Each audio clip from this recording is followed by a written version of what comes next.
అయ్యా నీకు హుజరాబాద్ ఎన్నికల తర్వాతనే ఎందుకు నీకు పూనకం వచ్చింది అని. శిశుపాలుడు 100 తప్పులు చేస్తాడు, కానీ శిశుపాలుడి పాపం పండేది 101 తప్పుకే.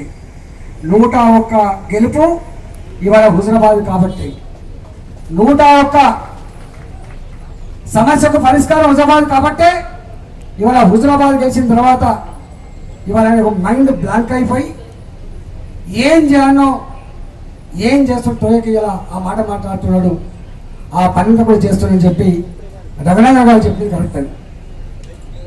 చాలా మంది ఏమనుకున్నంటే దుబ్బాకలో కేసీఆర్ అడుగుపెట్టలేదు కాబట్టి, దుబ్బాకలో నక్క చిత్తులో అమలు కాలేదు కాబట్టి రఘునందన్ గెలిచిండు, ఇక నేను దిగుతా చూడు అని చెప్పి జిహెచ్ఎంసీలో ఆయన ఆపరేట్ చేసిండు, హుజరాబాద్లో కూడా ఆయన ఆపరేట్ చేసిండు. హుజరాబాద్లో పొందబెట్టిండు, జిహెచ్ఎంసీలో కూడా పొందబెట్టిండు.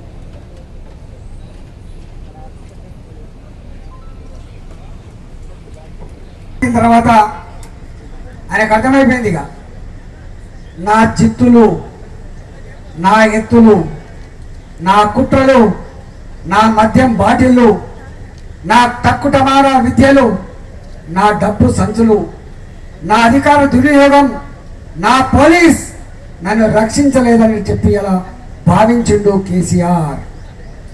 అందుకే ఏమొచ్చింది, 38 సంవత్సరాల సుదీర్ఘ అనుభవం తర్వాత ప్రజానాడేంటో తెలిసిన బిడ్డ అని చెప్పి ప్రగల్భాలు పలికిన తర్వాత పీకే లాంటోడు వచ్చిందంటేనే కేసీఆర్ పతనం అయిపోయిందనేది డైరెక్ట్ గా ఒప్పుకున్నట్టు లెక్క అని చెప్పి అడుగుతా ఉన్నాను.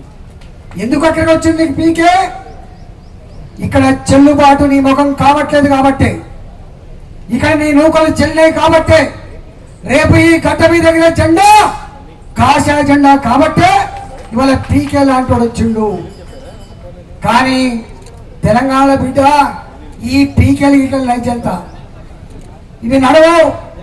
ఇక్కడ నడిచేది తెలంగాణ చైతన్యం నడుస్తుంది, ఇక్కడ నడిచేది తెలంగాణ ఆత్మగౌరవం నడుస్తుంది. సందర్భం వస్తే బరి గీసి కొట్టాడే శక్తి ఉన్నది తెలంగాణ జాతికర విషయం నువ్వు మర్చిపోయినావు బిడ్డ. నీకు తెలుసు తెలంగాణ ఉద్యమంలో ఒక్క పనికర మల్లయ్య, ఒక్కడే ఒక పనికర మల్లయ్య ఆనాడు చంద్రబాబు నాయుడు ప్రశ్నించిందని చెప్పి తెలంగాణ మొత్తం చెప్పుకున్నావు కదా. ఇవాళ కనుక